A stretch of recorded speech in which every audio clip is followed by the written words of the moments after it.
مرحبا. رجوعي للحديث عن موضوع الساعة الإضافية ماشي تكرار، ولكن فرض السياق اللي كنعيشوه وهو القرار الحكومي الأخير. كنا تحدثنا في فيديو سابق يمكن لكم ترجعوا له عن أضرار الساعة الإضافية وضرورة التخلي عنها. اليوم غادي نناقشوا الموضوع من زاوية أخرى، بعد قرار الحكومة التخلي عن الساعة الإضافية من بعد 8 سنوات من المطالبة بها وعلى بعد شهرين من صناديق الاقتراع. هذا القرار اللي كان كيتسناه الملايين ديال المغاربه واللي كيهضروا عليه الناس من 8 سنين المفروض انه يدخل الفرحه على القلوب، حيث مطلب الرجوع للساعه العاديه كان حاضر بقوه في النقاش الشعبي، وكان كثير من المواطنين كيشوفوا ان الساعه الاضافيه اثرت على حياتهم اليوميه، سواء في الخدمه في الدراسه وحتى في الصحه. ولكن ملي كنشوفوا شويه الصوره كامله كنلقاو بان الفرحه ما خاصهاش تنسينا نطرحوا الاسئله الصعبه، حيت السياسة ما فيهاش صدف، والقرارات الكبيرة عمرها ما كتجي بلا توقيت محسوب. أول سؤال خاص أي مواطن يطرحه هو: علاش دابا؟ علاش هذا القرار ما دارش قبل عام ولا قبل 3 سنين ولا قبل 5 سنين؟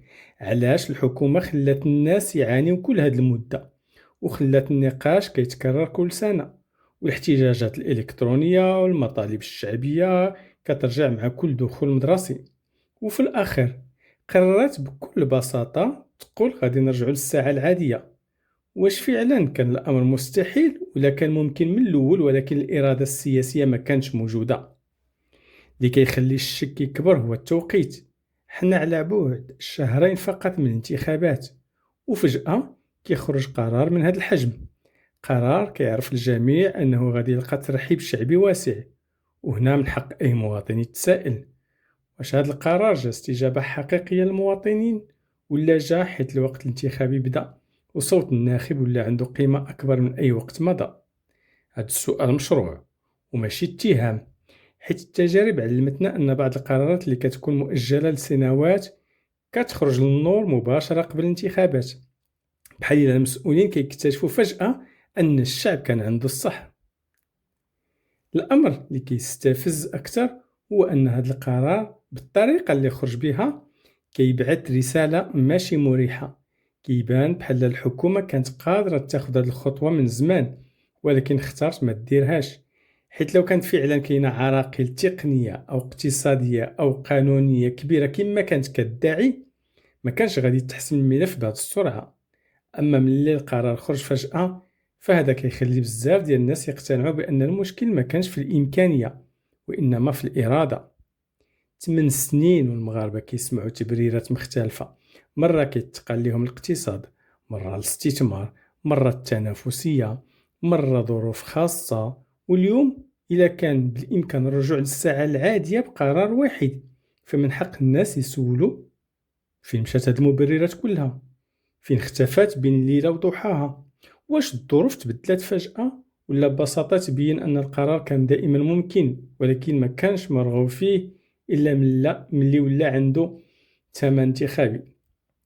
المشكل ماشي في القرار نفسه، بالعكس إلا كان فعلا غادي يخفف على المواطنين فهذا الشيء مرحب به. المشكل الحقيقي هو الطريقة اللي كدار بها السياسة عندنا.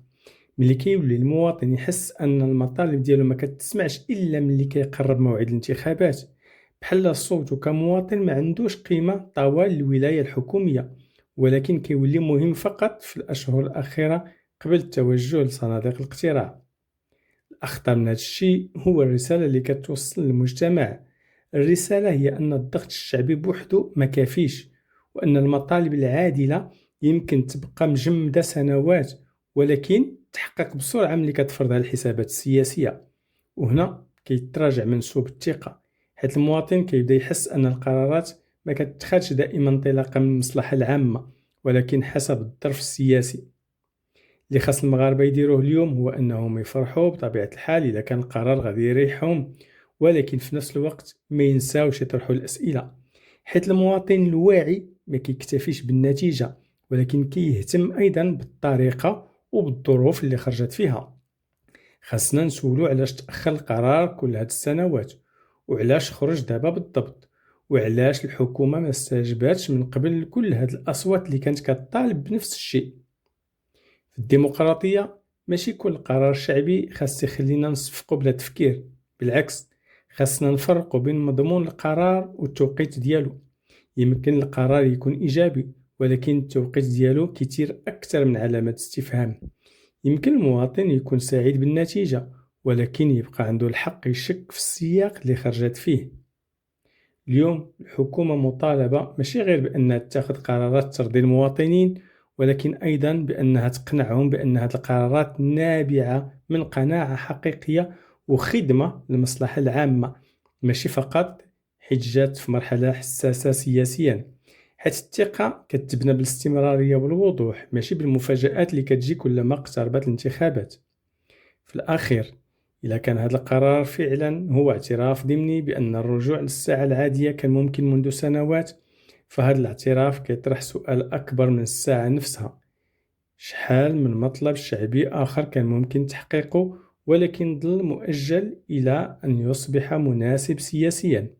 هذا هو السؤال الحقيقي، وهذا هو النقاش اللي خاص المغاربة يهضروا فيه، حيث القضية ما بقاتش قضية ساعة، وإنما قضية ثقة بين المواطن وبين اللي كيسيروا الشأن العام.